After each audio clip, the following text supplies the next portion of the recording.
Student, আজ এখানে আমি দুটো প্রশ্ন লিখেছি। প্রশ্ন দুটো হলো, সবজির দাম 20% বেড়ে গেলে কোনো পরিবার সবজির খরচ অপরিবর্তিত রাখতে কত শতকরা ব্যবহার কমাবে। প্রশ্ন 2, সবজির দাম 12.5% কমে গেলে কোনো পরিবার সবজির খরচ অপরিবর্তিত রাখতে কত শতকরা ব্যবহার বাড়াবে। এখন প্রশ্ন হলো, এই ধরনের অঙ্ক সাধারণত এমসিকিউ টাইপের হয়।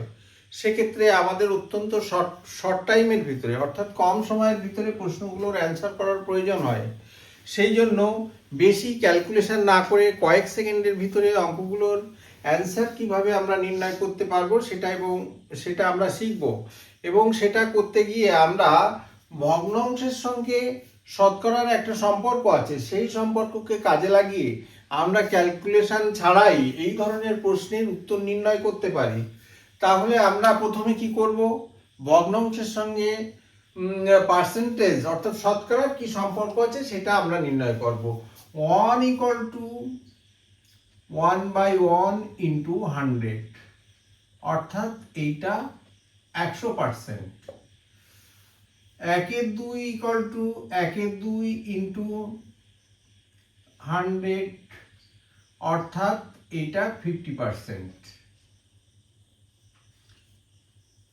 1/3 = 1/3 × 100, এইটা হবে 33.1/3%। তারপরে 1/4, তাহলে 1/4 × 100 100, অর্থাৎ 25%। তারপরেরটা আছে 1/5 × 100, অর্থাৎ 20%। 1/6 ×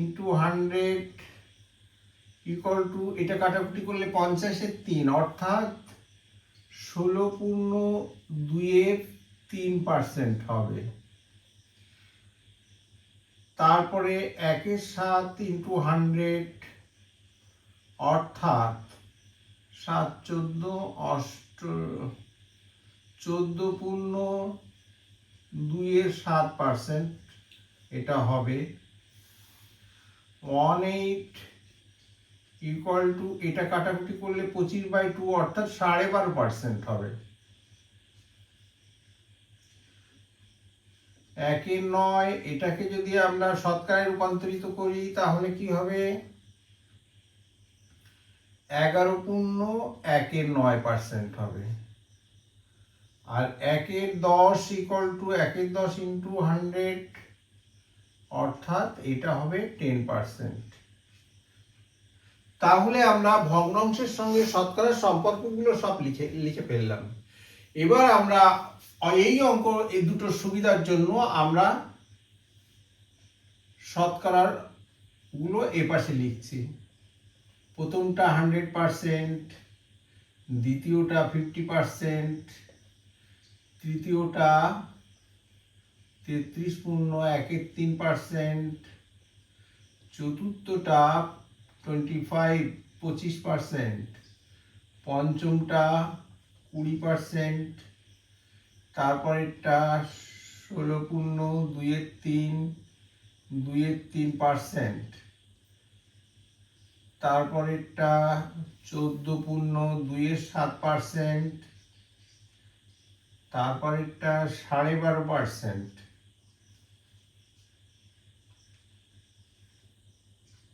(11.19%), শেষেরটা 10%।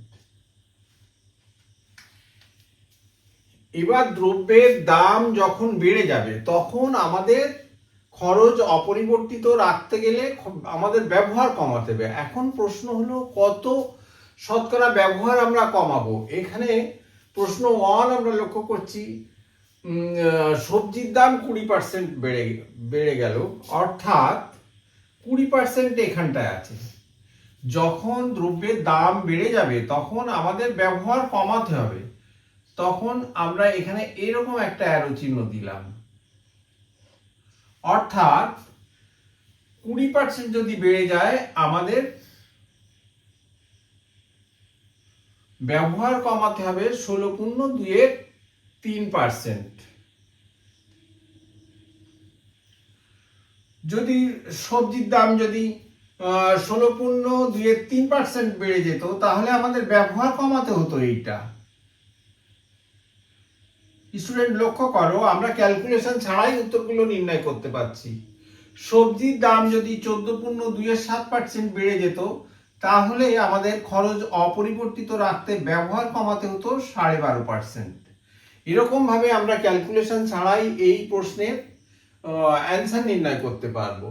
আর যখন সবজির দাম কমে যাবে, সেক্ষেত্রে আমরা এরকম অ্যারো চিহ্ন ব্যবহার করব। দাম কমে গেলে আমরা খরচ অপরিবর্তিত রাখতে ব্যবহার বাড়াবো, অর্থাৎ সবজির দাম যদি 12.5%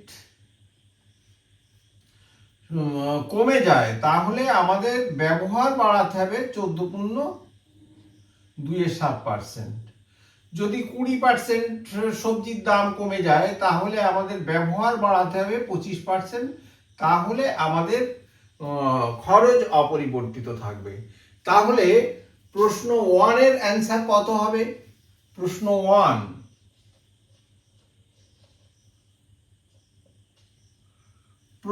1, এখানে সবজির দাম 20% বেড়ে গেছে, 20% এখানে আছে, তাহলে আমার ব্যবহার কমাতে হবে নিশ্চয়ই 16.23%। এইটা 16.23%।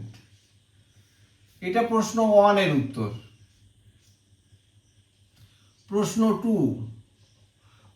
2 এর ক্ষেত্রে সবজির দাম কমে গেছে, আমাদের ব্যবহার বাড়াতে হবে। কত কমেছে? 12.5% কমেছে। তাহলে আমাকে ব্যবহার বাড়াতে হবে 14.27%।